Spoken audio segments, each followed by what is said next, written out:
元カノに硫酸を浴びせられ全身不随になってしまった男性。苦難の日々の末、彼が選んだ結末とは。 What's happened to you? Somebody threw acid or something over me. Can you see Someone that? threw acid over his face, Did apparently. acid thrown over his face? Yeah. 2015年9月23日、イギリス西部の港町ブリストル。深夜3時頃、静まり返った住宅地に男性の叫び声がこだましました。誰か助けてくれ、誰か。隣の家のインターフォンを必死に鳴らし助けを求めるその男性はマーク・バン・ドンゲン。扉を開けた隣人は彼のあまりの様相に思わず息を飲みます。一体どうしたってんだ。マークの顔は真っ赤に焼けただれ、見るに耐えない状態。彼はその日寝室で眠っていたところ、全身に硫酸を浴びせられてしまったんです。この後緊急搬送されたマークはどうにか一命を取り留めますが、変わり果てた自分に絶望し、自ら死を選ぶんです。全身に硫酸を浴びせられ、自ら死を選んだ男性。彼を待っていた壮絶な闘病生活の全貌とは。生きることに絶望したその男性は、人生最後の時、何を望んだんでしょうか。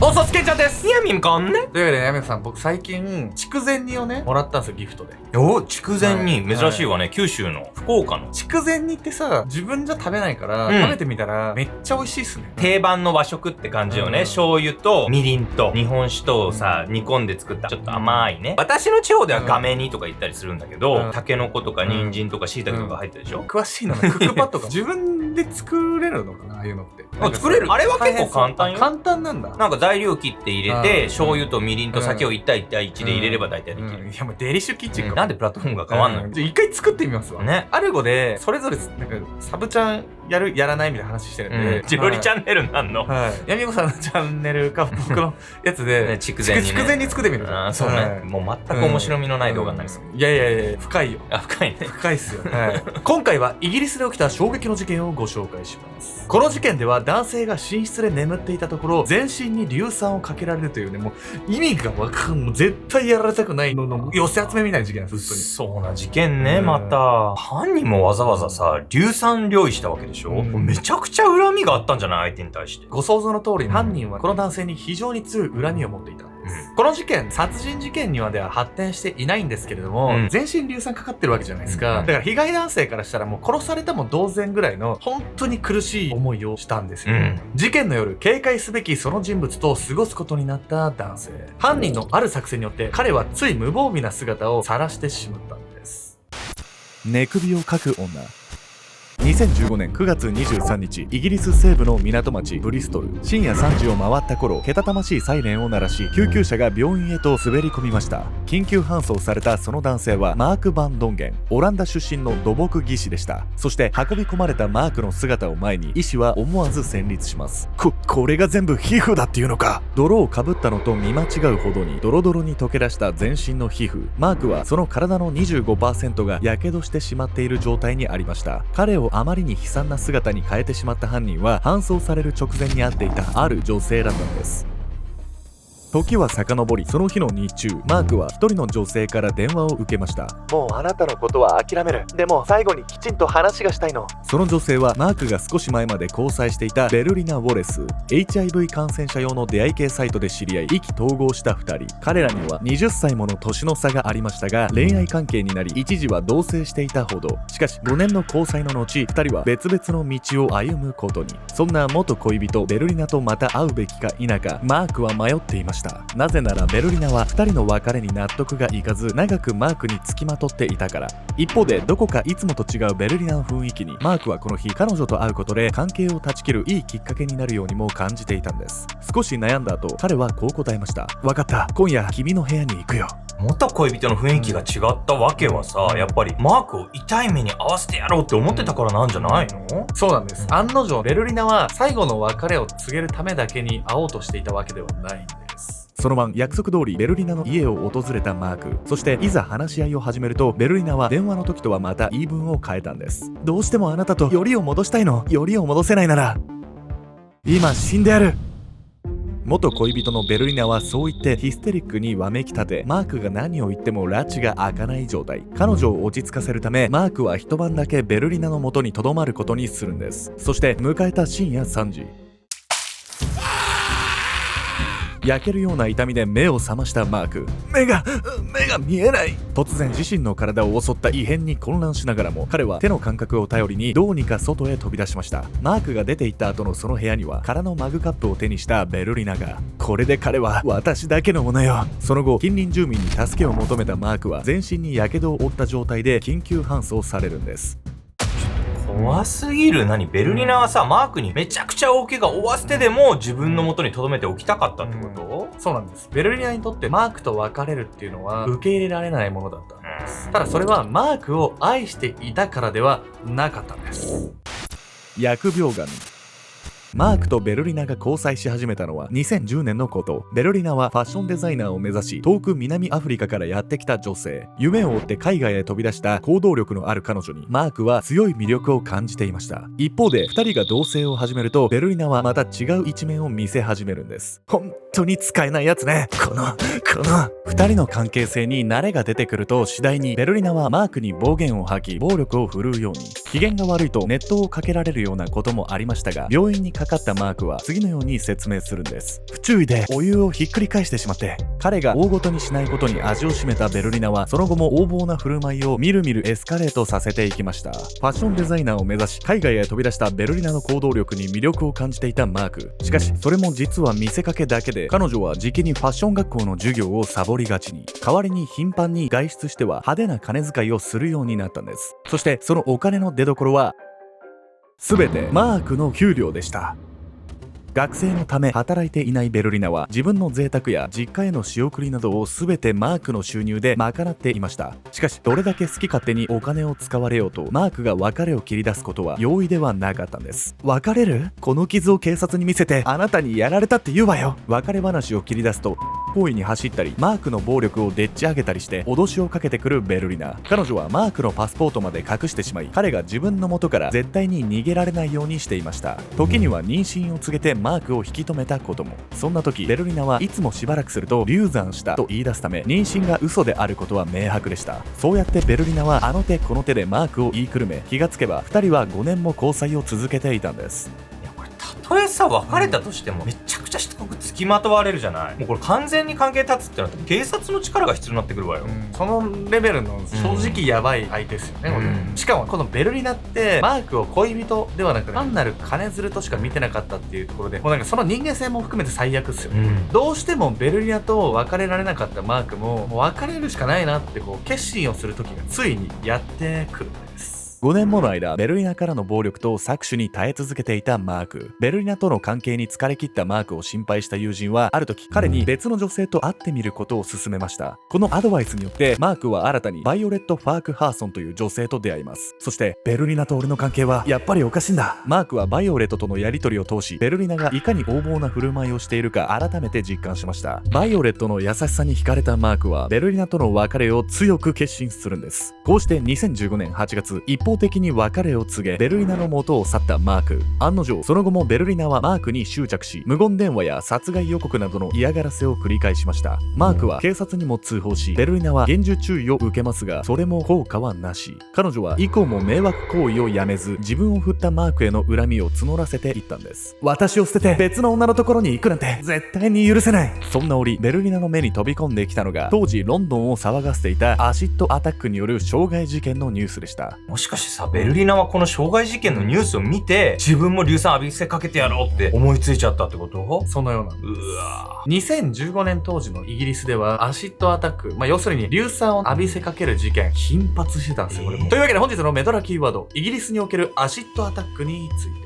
2015年当時、イギリスではアシッドアタックによる傷害事件が社会問題となっていました。酸を使った犯行が横行したのは、イギリスではナイフや銃などの所持規制が厳格で、手に入る武器が限られているため、その背景から酸を含む不織性物質の所持も厳しく規制すべきだと声が上がったんです。不織性物質は身近な掃除用品にも含まれるため、法規制が難しい面もありましたが、2019年イギリス政府は18歳未満への不織性物質の販売を禁止。この法律の施行によって、以前は年間472 2件にも及んだアシッドアタックが現在は数十件まで減少しているんです。さらに2022年には正当な理由なしに公共の場で不織性物質を所持した者に最高で懲役4年の刑が課されるように、政府の地道な取り組みによりイギリスのアシッドアタックは根絶の道をたどりつつあるんです。ベルリナとマークが破局を迎えたのはイギリスでアシッドアタックが横行していた2015年のこと。ニュースでアシッドアタックの事件を知ったベルリナはそこから80以上の酸に関するサイトを閲覧。通販で硫酸入りの強力な洗剤を購入するんです。マーク、一度だけチャンスをあげるわ。もし復縁に応じなかったら絶対に許さない。ここから最後に話がしたいという口実でマークを呼び出したベルリナ。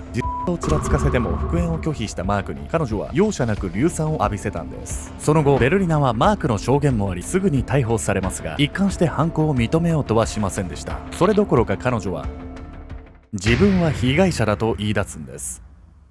He said to me it was water. I've got water for you. You know, like you come and take your medication and go to bed. He wanted me to burn my inside. ベルリナはマークが自分に硫酸を飲ませようとしたと説明し、それを跳ねのけたために彼が硫酸を浴びることになったと正当防衛を主張。しかしマークが寝ていたベッドに残った酸の痕跡は故意に浴びせられたとしか説明がつかないものでした。このほか硫酸について調べていたベルリナのネットの閲覧履歴や硫酸の購入履歴から彼女の嘘はすぐに見破られるんです。こうしてベルリナが起訴される運びになる一方、マークは大やけどによって地獄の苦しみを強いられていました。本当にベルリナはさ、もう自分のことしか考えてないわよ。普通、元彼がね、こんな怪我を負ってたら心が痛むものじゃない。しかもマークは想像よりも重傷を負っていたんです。もはや殺されたと言ってもいいぐらいの相当な苦しみ、本当に辛い状況だったと思います。永遠に続く苦しみ。マークの父親キースはベルギーで暮らしていたのですが、彼の処置が終わるとすぐにイギリスの病院まで駆けつけました。そして病室へ通されたキースは困惑した様子で室内を見回します。マークはどこだ？患者を一人ずつ確認してもキースには息子の顔が分かりませんでした。そう、硫酸でドロドロに溶かされてしまったマークの顔に以前の面影は一切なくなってしまっていたんです。全身 25% の火傷を負ったマークは左目を完全に失明、右目の視力もほとんど失ってしまいました。さらに左足は切断せざるを得ない状態に。敗血症、夜狂症、 PTSD の併発もあり、精神状態も常に不安定でした。この後症状を悪化させたマークは4ヶ月もの間昏睡状態に陥ってしまうんです。そして4ヶ月後、目を覚ました彼は舌だけしか動かせなくなっていました。約1年の闘病でどうにか喋れるまで回復したものの、酸で筋肉や骨が溶かされたマークは神経障害を発症。首から下は依然としてほぼ動かせないままでした。やばすぎ。これ何？硫酸ってさ、体の皮膚とか表面を溶かされるようなイメージだったけど、全身に浴びせかけられると身動き取れないレベルになっちゃうわけ？一体どれだけの量を浴びせたんだって話ですよね。そして普通に生活することすらままならなくなったマークの精神状態はこの後悪化の一途をたどるんです。2016年11月、マークは病院から介護施設へ移されますが、入所の翌日、父キースはすぐに施設へ呼び出されるんです。そしてマークの部屋へ案内されたキースは目を覆いたくなるような事実を目の当たりにします。部屋の中には自身の排泄物にまみれ、顔をくしゃくしゃにして泣き叫ぶマークの姿が。つい1年ほど前までは普通にできていた食事も排泄も自分の意思では一切できなくなってしまったマーク。彼の精神状態はもはや限界でした。マーク、大丈夫だ、父さんはここにいる。父キースはそう言ってマークを落ち着かせ、その汚れた体を洗いますが、内心は気が気ではありませんでした。そんな父との悲しいやり取りの最中、マークは静かにこう言います。父さん、僕も父さんと一緒にベルギーに行きたい。父さんと一緒にいたいってさ、マークももう身内がいないと心細くてしょうがなかったのかなって思うわ。不安で家族のそばにいたいっていう思いもあったと思うんですけど、マークがベルギーに行きたがったのは別の理由もあったんです。ベルギーにはあの制度があるんです。唯一の自由。イギリスの介護施設での一件から父の住むベルギーでの生活を望んだマーク。そしてベルギーの病院へ入院してすぐ、彼は悪化していた精神状態にさらに追い打ちをかける事実を告げられるんです。マークさんは今肺に水が溜まっている状態で、喉からチューブを通す必要があります。肺感染症を患っていたマークは肺に溜まった水を取り除かねばなりませんでした。一方で喉にチューブを通すというその選択は彼の唯一のコミュニケーション手段である声が奪われることを意味していたんです。医師から残酷な現実を突きつけられたマーク。すると彼は改まった様子で父キースにこう言ったんです。父さんと話すことさえできなくなるなら僕は安楽死を選ぶよ。苦しい闘病の日々を父キースと過ごしたい思いからベルギーへの移住を決めたマーク。そして彼がベルギーに行きたがった理由はそれだけではなく、その国に安楽死の制度があるためでもありました。歩くことも食事もトイレも僕は自分では何もできなくなってしまった。せめて死ぬ時ぐらいは自分で選びたい。安楽死は医学的に回復の見込みがなく、絶え間ない苦しみを強いられると判断された患者のみが利用できる制度。マークはこの後3人のカウンセラーと面談し、安楽死制度の利用に見合う状態だと認められるんです。2017年1月2日、その日のマークの表情はいつになく晴れやかに見えた。父キースはベッドサイドを片時も離れず、刻一刻と迫るその時を待っていた。そして夜7時を迎える頃、数名の医師が病室を訪れる。彼らはマークに処置を行っても問題がないかを入念に確認し、やがて父キースにこう告げた。ではお父様は外に。父キースは涙で目を潤ませながらも息子の最後の姿を焼き付けた。そして彼は促されるままその部屋の出口へ向かった。その時だった。待ってください。背後から響いた息子の声。父キースが振り返るとマークは確かにこう言った。最後の旅は父に付き添ってほしいんです。こうして父に見守られるその中で心臓にカテーテルを挿入されたマーク。彼はやがて全ての苦しみから解き放たれ天国へ旅立っていった。マークが亡くなってから約2年後の2018年5月23日、彼に硫酸を浴びせ約15ヶ月の苦しみを与えたベルリナに下された判決は最低12年仮釈放なしの終身刑。その判決は彼女の罪がたとえ殺人ではなくても犯行の結果が極めて重大であることを物語っていました。元恋人の逆恨みによって人生を台無しにされてしまったマーク。彼は最終的に安楽死を選びましたが、もし皆さんが同じ状況に立たされたとしたらどのような選択をしますか？